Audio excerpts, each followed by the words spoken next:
n by n naught 1 by third m n naught c square.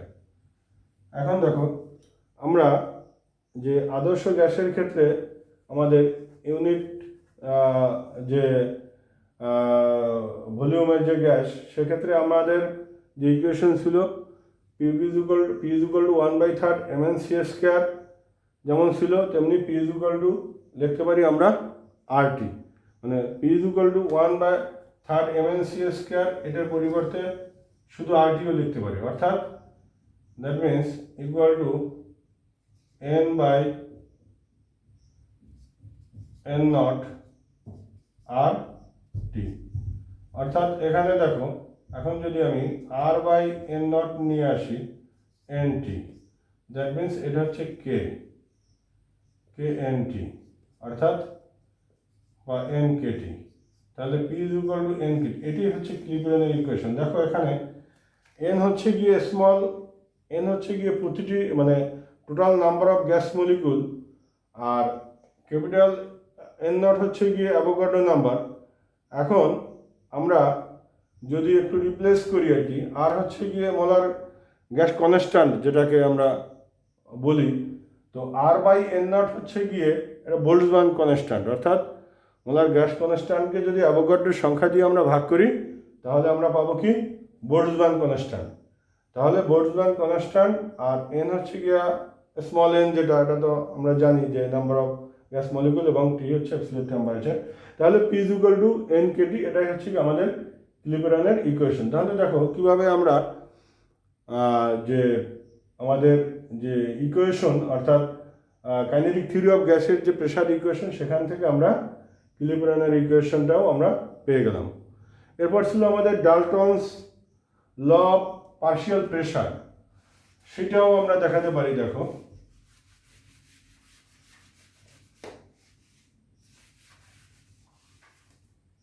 ডাল্টনস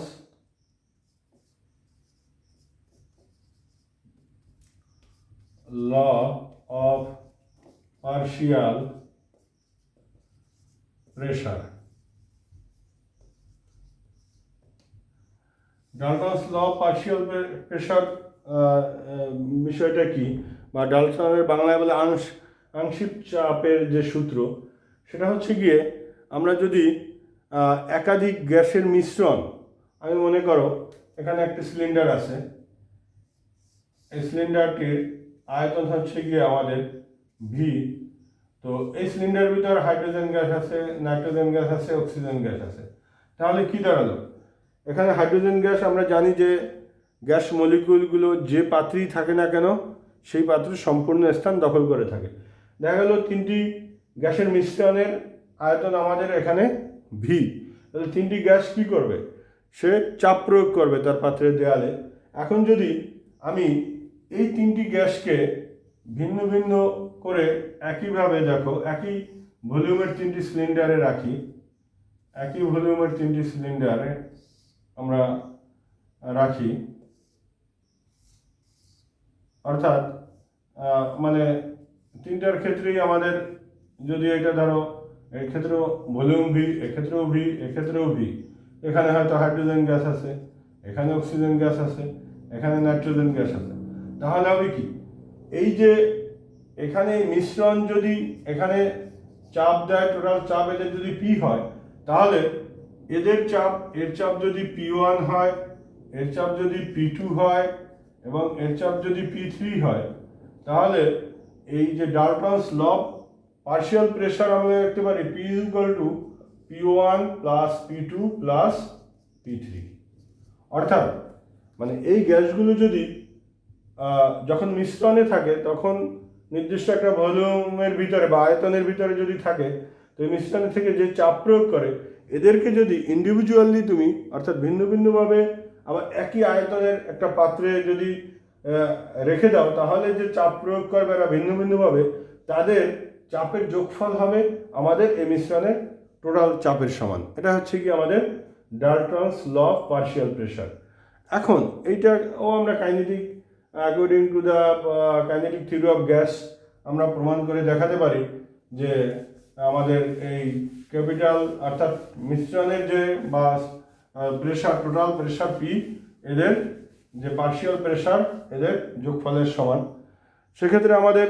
দেখো, আমি যদি এভাবে একাধিক গ্যাস নেই যাদের density, let us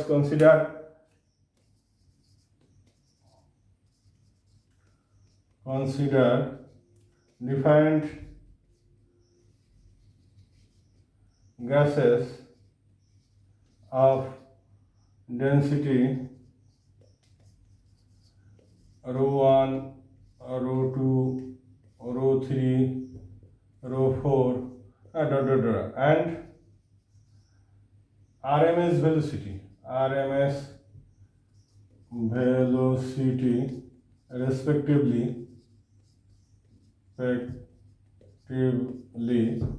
C1, C2, C3, C4 এভাবে। অর্থাৎ যে গ্যাসটির ডেন্সিটি হচ্ছে রো 1, তার আমাদের গ্যাসীয় কণাগুলোর আরএমএস ভেলোসিটি C1, যার ডেন্সিটি রো 2, তার C2, যার রো 3, তার C3, এভাবে যদি হয়, তাহলে এই গ্যাসগুলোকে যদি আমরা একটা নির্দিষ্ট যে ভলিউম, এর ভিতরে নির্দিষ্ট ভলিউমের একটা পাত্রে অর্থাৎ সিলিন্ডারে যদি আমরা মিশ্রণ আকারে রাখি, তাহলে টোটাল প্রেশার যদি আমাদের পি হয়, আমাদের সেক্ষেত্রে পি ইজ ইকুয়াল টু হবে 1/3, হ্যাঁ, আমাদের আমরা জানি যে rho 1 C1 square plus 1/3 rho 2 C2 square plus 1/3 rho 3 C3 square, হ্যাঁ, প্লাস এভাবে যতগুলো গ্যাস থাকবে। তাহলে আমাদের দেখলাম যে আমাদের যে নির্দিষ্ট ভলিউমের যদি পাত্রে নেই, তাহলে এদের যে প্রেশার হবে সেই টোটাল প্রেশার হবে এদের রো 1 ডেন্সিটির গ্যাসের ক্ষেত্রে আমাদের প্রেশার ইকুয়েশন আমরা পাই 1/3 রো 1 C1 স্কোয়ার, এটার ক্ষেত্রে 1/3 rho 2 C square, 1/3 rho 3 C3 square, এভাবে পেতে পারি। তো এগুলোকে আমরা যদি যথাক্রমে P1 plus P2 plus P3 এভাবে দেখি, তাহলে টোটাল দেখলাম আমরা যে এই গ্যাস মলিকুলগুলো যদি একই আয়তনের আমাদের পাত্রে থাকতো, তাহলে যে চাপ প্রয়োগ করতো তার মান যদি P1 হতো, এটার ক্ষেত্রে যদি P2 হতো, কয়টা P3 হতো, কয়টা P4, এবার যে কয়টি গ্যাস থাকবে সেভাবে যদি হতো, তাহলে এদের যে পার্শিয়াল প্রেশারের যোগফল হবে আমাদের টোটাল যে গ্যাসের প্রেশারের ওই মিশ্রণের প্রেশারের সমান। অর্থাৎ এটাই হচ্ছে কি আমাদের আমরা যেটাকে বললাম যে Dalton's law partial pressure equation, এভাবে আমরা প্রমাণ করে কাইনেটিক থিওরি অফ গ্যাসের ইকুয়েশন থেকে দেখাতে পারি। এরপর হচ্ছে কি আমাদের Graham's law of diffusion of gases. সেক্ষেত্রে আমরা কি দেখি, দেখো,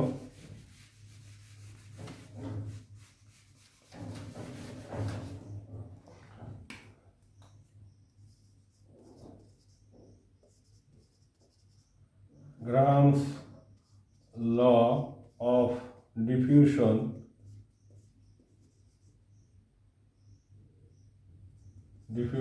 of gases। তাহলে গ্রাহামের যে law of diffusion of gases বা ব্যাপনের যে সূত্র, সেই সূত্রটা বেসিক্যালি কি, সেটা হচ্ছে গিয়ে তুমি যদি দুটি গ্যাস মনে করো, দুটি গ্যাসের ভিতরে যদি আমাদের এদের টেম্পারেচার এবং প্রেশার যদি সেম হয়, সেক্ষেত্রে এদের যদি এদের ভিতর ব্যাপন ঘটে, তাহলে কি হবে, এদের ব্যাপনের হার হবে এদের ঘনত্বের বর্গমূলের ব্যস্তানুপাতিক। অর্থাৎ যে সেম টেম্পারেচার প্রেশারে আমরা যদি দুটি গ্যাস এর মধ্যে ব্যাপন ঘটে, তাহলে এদের যে ব্যাপনের হার সেটা হবে কি এদের ঘনত্বের বর্গমূলের ব্যস্তানুপাতিক। অর্থাৎ ব্যাপনের হার মানে রেট অফ ডিফিউশন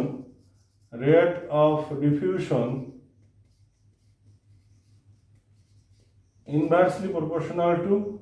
আমাদের ঘনত্বের বর্গমূলের ব্যস্তানুপাতিক। ডেন্সিটিকে যদি রো দিয়া প্রকাশ করি, তাহলে হবে 1/ρ। এখন এইটাকেও আমরা কাইনেটিক থিওরি অফ যে গ্যাসের যে সূত্র, সেখান থেকে আমাদের অর্থাৎ কাইনেটিক থিওরি অফ গ্যাসের যে প্রেশারের ইকুয়েশন সেখান থেকে আমরা প্রমাণ করতে পারি। তো সেক্ষেত্রে আমাদের দেখো আমরা যদি প্রমাণের জন্য আমরা কিভাবে আগাই, তো লেট আস কনসিডার আমরা দুটি গ্যাস ধরে নেই, যে লেট আস কনসিডার যে টু গ্যাসেস আর let us consider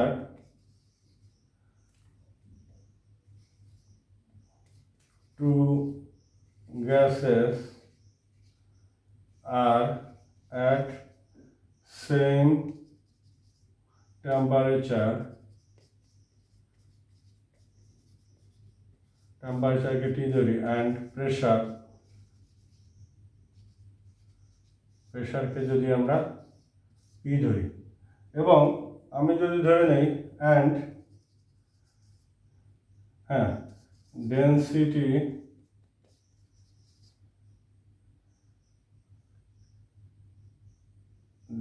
আমাদের যদি আমরা ধরি ডেনসিটি আর ρ1 and ρ2 and আমাদের RMS velocity respectively C1 and C2 অর্থাৎ আমি দুটি গ্যাস নিলাম যারা সেম টেম্পারেচার এবং সেম প্রেসারে আছে এবং যাদের আমাদের যে গ্যাস দুটির একটি ডেন্সিটি হচ্ছে গিয়ে ρ1 আর একটি ডেন্সিটি হচ্ছে গিয়ে ρ2 এবং একটি গ্যাসের যে মলিকুল আছে তাদেরকে RMS ভেলোসিটি C1 আর একটি C2। এখন এদের ভিতর যদি আমরা according to the kinetic theory of gas আমরা যদি প্রথম গ্যাসের ক্ষেত্রে চিন্তা করি যে ফর ফার্স্ট গ্যাসের বা প্রথম গ্যাসের ক্ষেত্রে আমাদের যে প্রেশার ইকুয়েশন সেটাকে লিখতে পারি আমরা টু গ্যাসেস আমরা A and B ধরে নিই, আমি তাহলে সুবিধা হবে A and B। তাহলে ফর গ্যাস A আমরা লিখতে পারি P is equal to লিখতে পারি 1/3 আমাদের ρ1 C1 স্কয়ার এবং গ্যাস B এর জন্য আমরা লিখতে পারি P is equal to 1/3 ρ2 C2 square. তাহলে দেখো যেহেতু আমরা সেম প্রেশার আমরা বলে নিয়েছি সেম টেম্পারেচার এবং প্রেশার, তাহলে আমাদের 1 এবং 2 থেকে আমরা কি লিখতে পারি সেক্ষেত্রে দেখো ইকুয়েশন 1 এবং 2 থেকে তাহলে আমরা লিখতে পারি 1 and 2 আমরা কি লিখতে পারি সেটা হচ্ছে কি 1/3 ρ1 C1 square is equal to 1/3 ρ2 C2 square. তার মানে কি আমাদের ρ1 C1 square is equal to ρ2 C2 square. যদি তাই হয় তাহলে আমরা কি লিখতে পারি দেখো সেক্ষেত্রে দেখা যায় আমাদের যে C1 square by C2 square is equal to ρ2 by ρ1। এখন যদি প্রত্যেককে বর্গমূল করি অর্থাৎ C1 বাই C2 ইকুয়াল টু দেখা যায় √2 বাই ρ1। তাহলে এই যে ইকুয়েশনটা পেলাম, এখন আমাদের যেহেতু আমরা স্টার্টিং ধরে নিয়েছি যে টেম্পারেচার এবং প্রেশার সেম, যদি টেম্পারেচার আমাদের সেম থাকে সেক্ষেত্রে আমাদের যে প্রতিটি রেট অফ ডিফিউশন অর্থাৎ গ্যাসের যে ব্যাপনের হার সেটা হচ্ছে গিয়ে এর RMS ভেলোসিটির সাথে প্রপোর্শনাল। হ্যাঁ, অর্থাৎ আমরা আবার জানি যে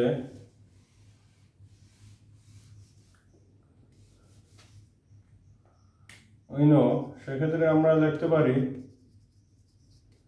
যে rate of diffusion proportional to RMS velocity of gas molecule। তাহলে আমরা দেখলাম যে RMS velocity কি এখানে C, অর্থাৎ A গ্যাসের ক্ষেত্রে C1 এবং B গ্যাসের ক্ষেত্রে C2। যদি তাই হয় তাহলে সেক্ষেত্রে আমাদের আমরা এই ইকুয়েশনকে আমরা কিভাবে লিখতে পারি দেখো সেক্ষেত্রে আমরা লিখতে পারি যে সুতরাং rate of diffusion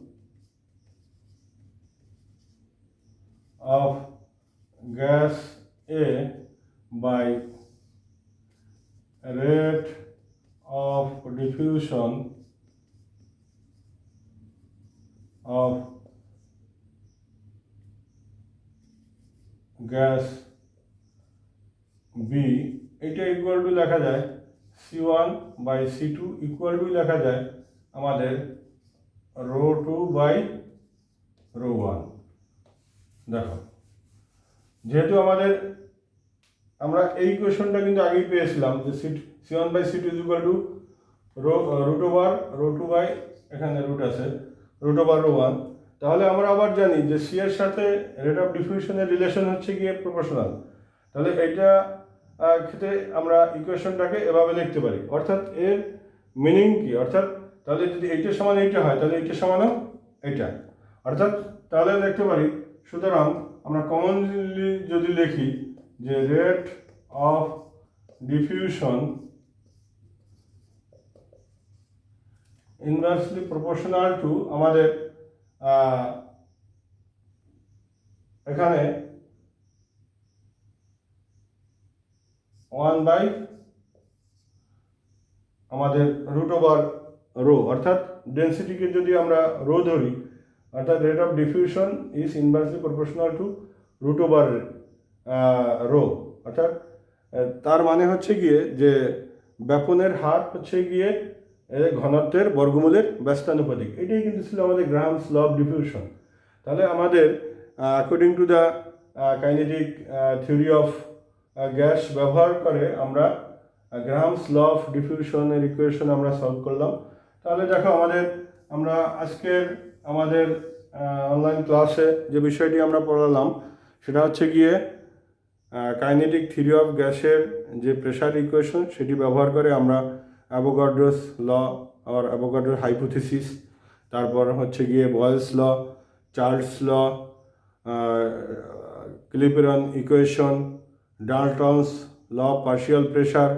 Graham's law of diffusion of gas, সবগুলো আমরা প্রমাণ করে দেখালাম। যাই হোক, সবাই আশা করি ক্লাস সুন্দরভাবে বুঝতে পারছো এবং ভালো থাকো, তোমরা সুস্থ থাকো, এবং এরপর থেকে আমরা নেক্সট ক্লাসে এর পরের বিষয়টি আবার আলোচনা করব। ধন্যবাদ সবাইকে।